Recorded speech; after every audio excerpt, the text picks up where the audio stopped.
The banners of Wuthering Waves version 3.3 are officially revealed, so now it's time to ask the question, which of these characters is the most valuable? If you're looking for my reviews on Hiyuki, Mornia, and Yuno, you should check out the previous video. In this video, I'm going to be covering the Phase 2 characters, which are Denia, Chisa, and Phrolova, starting of course with the new character Denia. Denia's value in the meta is pretty unique because of what she is. Denia, much like Lene and Imeth, has a resonance mode. Lene's is for Tune Rupture and Tune Strain, Imeth has it for Tune Rupture and Fusion Burst, and Denia has it for Fusion Burst and Tune Strain. Adding that to the fact that she is a sub DPS, it's fairly easy to guess which team she's going to end up being used in.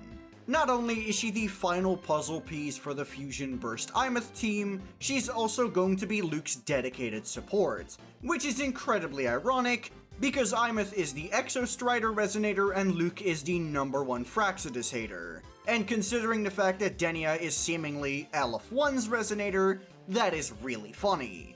However, Denia's problems become incredibly apparent once you start thinking about the character she's meant to be paired up with, being Imeth and Luke. And the main issue is that she has quite the competition.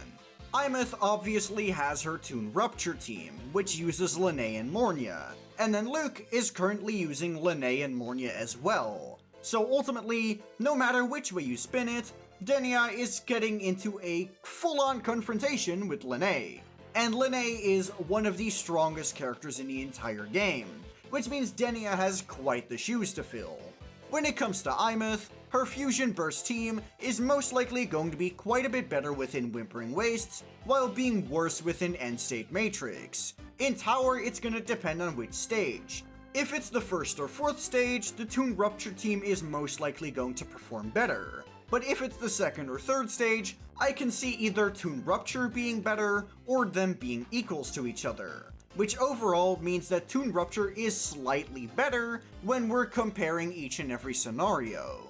And when it comes to Luke, while Denia is definitely going to be better than Lene, you don't even need Lene or Denia. Luke is completely fine using Sanhua. So Denia is ultimately mainly for the people who want to get the premium team.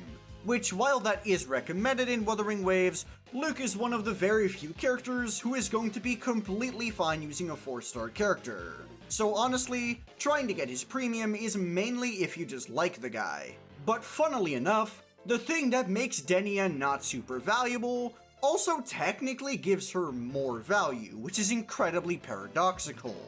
Denia's primary issue is that Lene is incredibly strong and very hard to compete with. However, because Lene is super strong, freeing her up for other teams, especially since we have another Liberation DPS coming out, is actually weirdly useful. Lene is used in a ton of different teams, and even if she's not the best in slot, she's usually at least a top 3 option. So having the flexibility to use Lene wherever you want, while not severely weakening your Imeth or Luke, is a pretty good utility to have.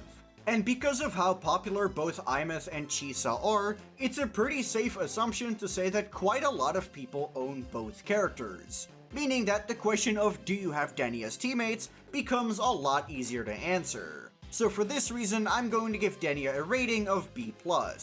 Moving on to Chisa. The funny thing about Chisa is that she is getting her 3rd ever banner. But in my opinion, this is the first banner that she's ever had where I believe she's actually a good character worth your polls. Now hear me out on this one.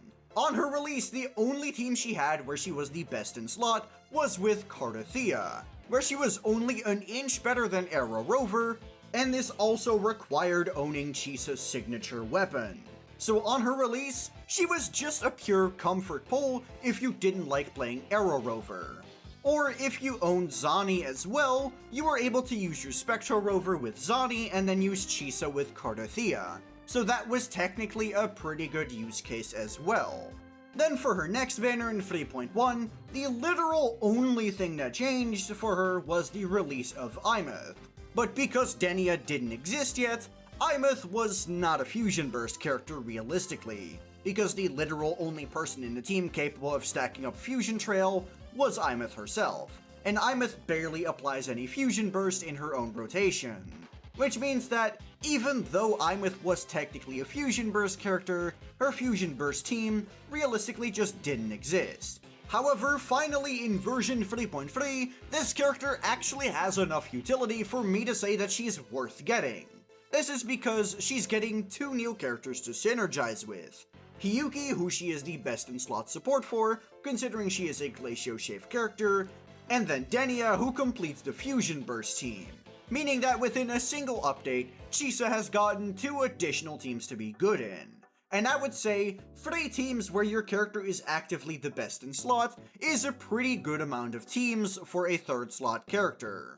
I wouldn't really say that she's vital in any of these, because we have Arrow Rover for Cardathea, Lupa for Imeth, and Mornia for Hiyuki. However, I don't see anyone with infinite Mornias or infinite Rovers, which means that ultimately, if you want to play all of these teams, a Chisa is going to be required. And even if you don't own all of these teams, Chisa is going to be the best in slot for each of these teams. I would say that Chisa is by no means a requirement to get, even if you have all of these teams. Because with a well-developed enough account, you're most likely going to have plenty of alternatives, which make Chisa not really needed. But in my opinion, that's a pretty sloppy excuse to devalue a character. When it comes to ranking who she's the most important for, I would say she's most important for Hiyuki. Not currently, because we're currently using Lene, who is able to take good advantage of Mornia, but because we're getting Lucilla in the future, to focus more on the Glacio Shave aspect of her kit, Chisa is going to end up being more important.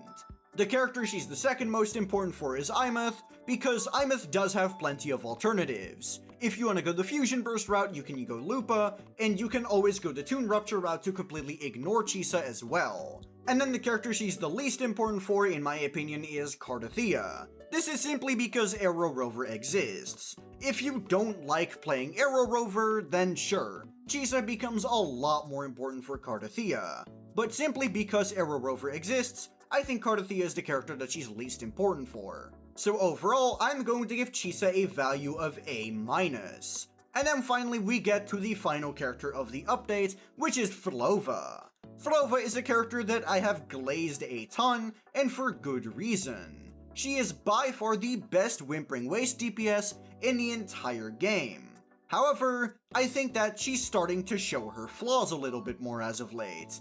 But before I dive into that, first let me glaze her for a little bit. She is one of the most flexible characters in the game, being good as a support for characters like Galbrenna and Augusta, while also having a lot of support choices when she's played as a DPS. In the second slot, you're mainly looking at Cancerella, Donjin, and Lene, and in the third slot, you're looking mainly at characters like Shorekeeper, Choyuan, Booling, or Verena. So she does have a multitude of options, both higher investment and lower investment. She's also currently the bar none best DPS in all of Whimpering Wastes. The only character that's realistically able to put up a candle to Phrolova in Whimpering Wastes is Sigrika. So ultimately, when it comes to Whimpering Waste, Phrolova is your gal. However, that's technically also where one of her issues is starting to come in. She's so strong in Whimpering Wastes that Kuro has made almost every Whimpering Waste since her release resist Havoc, specifically to make Phrolova less of a crutch. Now this sounds like something stupid for me to bring up. That's something that's obviously going to change from endgame rotation to endgame rotation, and that's not something that's going to be consistently true. But I've seen it happen enough times to say that it's genuinely a concern when it comes to Phrolova in Whimpering Wastes. The massive gap she normally has becomes a lot more easily closed when they put all the Havoc-resistant enemies within the game mode. And then for another flaw she's starting to show, she's not really that top tier in tower anymore. When Choyuan was added, her damage ceiling became incredibly high. However, other characters started to catch up to that damage ceiling, and some characters were already there. And with the wave of stronger DPSs coming out in Lahai Roi, I definitely don't think Phrolova is a priority pull when it comes to DPSs within Tower of Adversity. So while Phrolova is an incredibly good character, she is simply a victim of the game. I used to say that I believed Phrolova was self-aware and was able to alter the game's code to suit her needs. But I think Kuro Games has realized her little schemes and are starting to put her in a box because they realized how strong they made this character. I normally never use these kinds of things as arguments against the character's viability, but when it comes to Phrolova, the amount of times I've seen Havoc-resistant enemies while they're trying to shield echo damage, or the previously mentioned Havoc resistance within Whimpering Wastes, I realized that if this pattern keeps up, I really can't say Phrolova is a top tier DPS anymore. So overall, I'm going to give Phrolova a value of A tier.